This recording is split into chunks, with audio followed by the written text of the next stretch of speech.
Hi, ನಾನು ನಿಮ್ಮ Chandu PK. ಬನ್ನಿ ಇವತ್ತಿನ ವಿಡಿಯೋ ಶುರು ಮಾಡೋಣ. ಕಷ್ಟಪಟ್ಟು ವಿಡಿಯೋ ಶೂಟ್ ಮಾಡಿ ಎಡಿಟ್ ಮಾಡಿ ಇನ್ಸ್ಟಾಗ್ರಾಮ್ಗೆ ಅಪ್ಲೋಡ್ ಮಾಡಿದ್ರೆ ಕ್ವಾಲಿಟಿ ಕಮ್ಮಿ ಆಗುತ್ತೆ, ಬ್ಲರ್ ಥರ ಕಾಣುತ್ತೆ ಅಲ್ವಾ. ಮೊದಲು ನಂಗೆ ಇದೇ ಥರ ಆಗ್ತಾಯಿತ್ತು. ಅದಕ್ಕೆ ಇವತ್ತು ನಾನು ಯೂಸ್ ಮಾಡೋ ಸೆಟ್ಟಿಂಗ್ನ ನಿಮಗೆ ಶೇರ್ ಮಾಡಿದ್ದೀನಿ. ಅದಕ್ಕೂ ಮುಂಚೆ ಇನ್ನೂ ನಮ್ಮ ಚಾನಲ್ ಸಬ್ಸ್ಕ್ರೈಬ್ ಮಾಡಿಲ್ಲ ಅಂದರೆ ಈಗಲೇ ಸಬ್ಸ್ಕ್ರೈಬ್ ಮಾಡಿ. ಒಂದು ವಿಷಯ ಕ್ಲಿಯರ್ ಮಾಡಿಬಿಡ್ತೀನಿ. ನೀವು ಇನ್ಸ್ಟಾಗ್ರಾಮ್ಗೆ ವಿಡಿಯೋ ಅಪ್ಲೋಡ್ ಮಾಡಿದ್ರೆ ಸ್ವಲ್ಪ ಕಂಪ್ರೆಸ್ ಆಗೋದು ನಾರ್ಮಲ್, ಅದನ್ನು ಪರ್ಮನೆಂಟ್ಲಿ ಸ್ಟಾಪ್ ಮಾಡೋಕ್ಕಾಗಲ್ಲ. ಆದರೆ ಒಂದೆರಡು ಸೆಟ್ಟಿಂಗ್ ಚೇಂಜ್ ಮಾಡಿ ಸ್ವಲ್ಪ ಕ್ವಾಲಿಟಿನ ಇಂಪ್ರೂವ್ ಮಾಡ್ಬೋದು. ಅದನ್ನು ಹೇಗೆ ಮಾಡೋದು ಅಂತ ಇವಾಗ ನಿಮಗೆ ಈ ವಿಡಿಯೋದಲ್ಲಿ ತಿಳಿಸ್ಕೊಡ್ತೀನಿ. ಮೊದಲು ನಿಮ್ಮ ಇನ್ಸ್ಟಾಗ್ರಾಮ್ ಓಪನ್ ಮಾಡ್ಕೊಳ್ಳಿ. ನಿಮ್ಮ ಪ್ರೊಫೈಲ್ ಮೇಲೆ ಕ್ಲಿಕ್ ಮಾಡಿ, 3 ಡಾಟ್ ಮೇಲೆ ಕ್ಲಿಕ್ ಮಾಡಿ, ಹಂಗೆ ಕೆಳಗಡೆ ಸ್ಕ್ರೋಲ್ ಮಾಡಿ,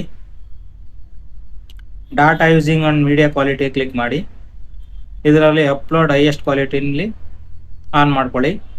ಈ ಹೈಯೆಸ್ಟ್ ಕ್ವಾಲಿಟಿ ಆನ್ ಮಾಡ್ಕೊಂಡ್ರೆ ನೀವು ವಿಡಿಯೋ ಅಪ್ಲೋಡ್ ಮಾಡಿದ್ರೆ ಸ್ವಲ್ಪ ಕ್ವಾಲಿಟಿ ಇಂಪ್ರೂವ್ ಆಗುತ್ತೆ.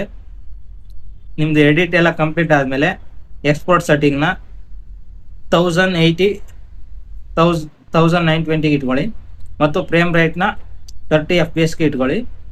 ಆಮೇಲೆ ಎಕ್ಸ್ಪೋರ್ಟ್ನ ಹೈ ಕ್ವಾಲಿಟಿ ಎಕ್ಸ್ಪೋರ್ಟ್ಗೆ ಇಟ್ಕೊಂಡು ಎಕ್ಸ್ಪೋರ್ಟ್ ಮಾಡಿಕೊಂಡು ವಿಡಿಯೋ ಅಪ್ಲೋಡ್ ಮಾಡಿ. ಈ ಬೇಸಿಕ್ ಸೆಟ್ಟಿಂಗ್ ಯೂಸ್ ಮಾಡಿದ್ರೆ ನಿಮ್ಮ ವಿಡಿಯೋ ಕ್ವಾಲಿಟಿ ತುಂಬ ಇಂಪ್ರೂವ್ ಆಗುತ್ತೆ. ನಾನು ಕೂಡ ಮೊದಲು ಡಿಫಾಲ್ಟ್ ಸೆಟ್ಟಿಂಗ್ಗೆ ಎಕ್ಸ್ಪೋರ್ಟ್ ಮಾಡ್ತಾ ಇದ್ದೆ, ಅದಕ್ಕೆ ವಿಡಿಯೋ ಅಷ್ಟೊಂದು ಕ್ವಾಲಿಟಿ ಚೆನ್ನಾಗಿ ಬರ್ತಾ ಇರಲಿಲ್ಲ. ನಾನು ಈ ಸೆಟ್ಟಿಂಗ್ ಎಲ್ಲ ಯೂಸ್ ಮಾಡಿದ್ಮೇಲೆ ವಿಡಿಯೋ ಕ್ವಾಲಿಟಿ ತುಂಬ ಇಂಪ್ರೂವ್ ಆಗಿದೆ.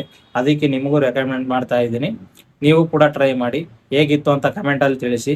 ಇಂತಹ ಯೂಸ್ಫುಲ್ ಟೆಕ್ ಟಿಪ್ಸ್ ಬೇಕು ಅಂದರೆ ನಮ್ಮ ಚಾನೆಲ್ನ ಸಬ್ಸ್ಕ್ರೈಬ್ ಮಾಡಿ. ನಾನು ನಿಮ್ಮ ಚಂದು ಪಿಕೆ.